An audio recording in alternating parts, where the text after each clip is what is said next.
Hi guys, I'm Latimer. I'm going to talk to you a little bit about the baits that I use here at the James River to catch all of my bass on. I caught every single bass that I weighed with the exception of one on a swim jig. And it's a bait I've got a lot of confidence in. I use it just about everywhere I can use it when I'm fishing really shallow.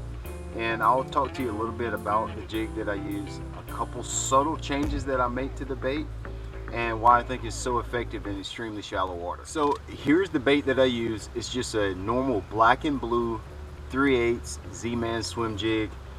I'll call it the Tiny Terror swim jig. That's not what it's called, but it's just a product that I really believe in. I catch so many fish on it, and it's so easy to use. Anybody can throw a swim jig. Basically what I was doing here was swimming that jig in the shallowest water that I could find. I was fishing anywhere from here to about that deep, and we had a flood tide at the beginning of the week, so that pushed a lot of the food, the bait, the minnows, the crabs way back shallow, and I was trying to target those fish getting way back in behind what I call hosta. They weren't hosta. I think the correct name for them is canna lilies. It's an aquatic vegetation that's here on the James River, and I was trying to get my bait as far back into that vegetation as I could. So I had two different setups that I was using.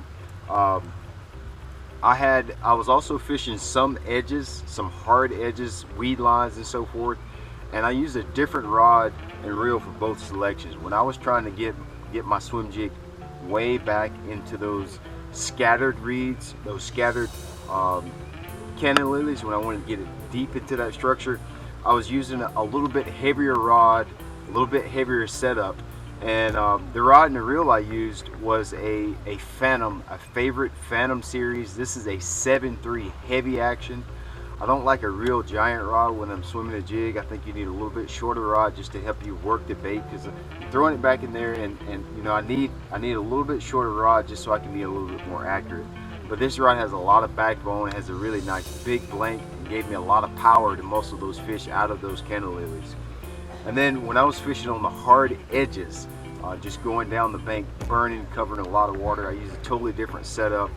And I caught most of my fish doing that because you had to cover water. There wasn't a lot of fish out there to be caught.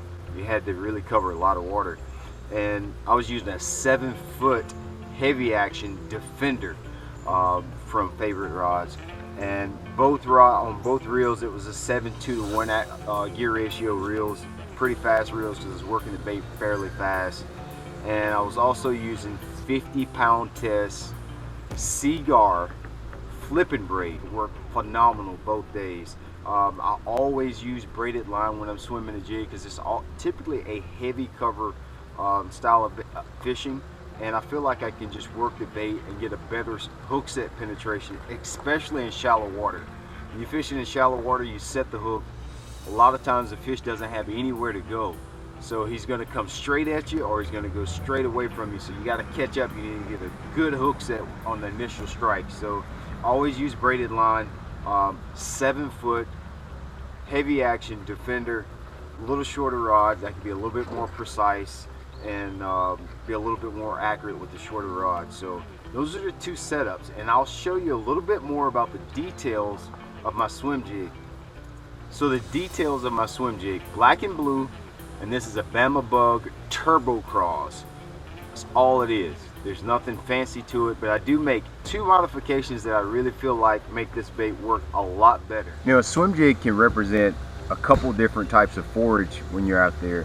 In this particular situation, I do not think, you know, a lot of times a swim jig is a great panfish imitator. So sunfish, brim, you know, all those little small panfish is typically what you're trying to replicate when you're using a swim jig. But in this particular situation, I think it was more about the crabs with that high tide. We had a super tide when we first got here on the James River, and I think it pushed a lot of those crabs and those bass feed on those up in those shallows because they were extremely shallow, and I really feel like that's exactly what these fish were feeding on, and that's why it worked so well in this particular situation.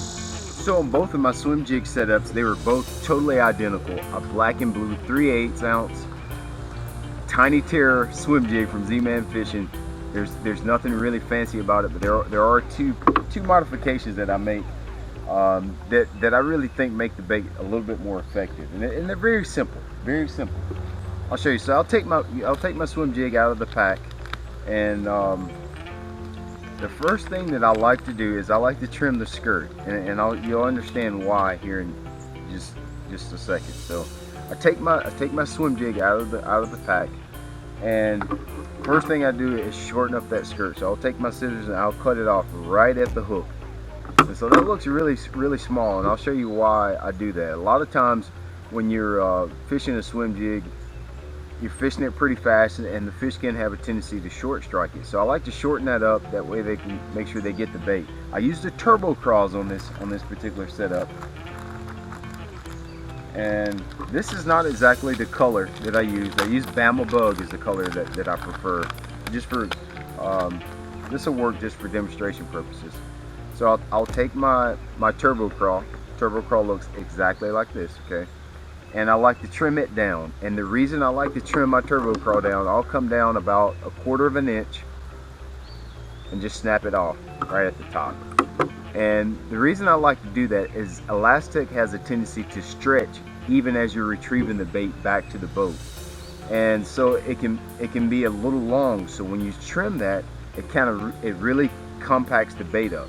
So I'll do that, and I'll rig it up on my hook.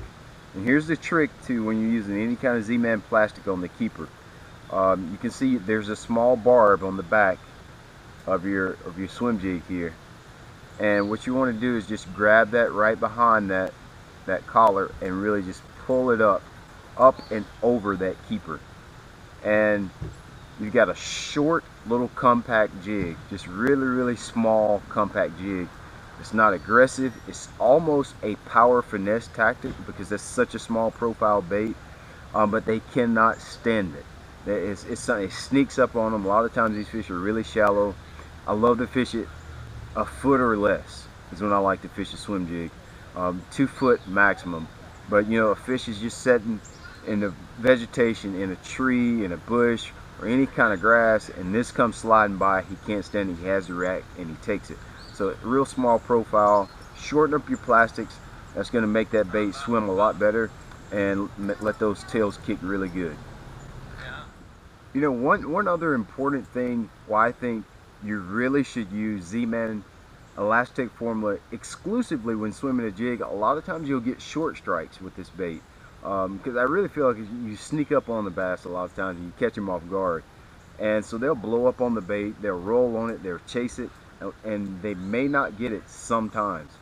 And the elastic formula does not slip down on your hook, and so a lot of times when you go to set the hook on him, or if you're swimming it through really thick heavy cover, with the original plastics or traditional plastics, a lot of times your trailer will slip down. Well, with elastic, it does not slip down, and so you're a lot more efficient, you're a lot more effective.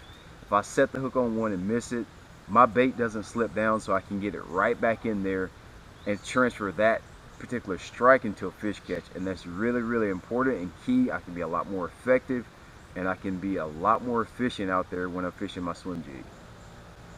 So those are the details to the bait that I caught all of my fish here on the James River.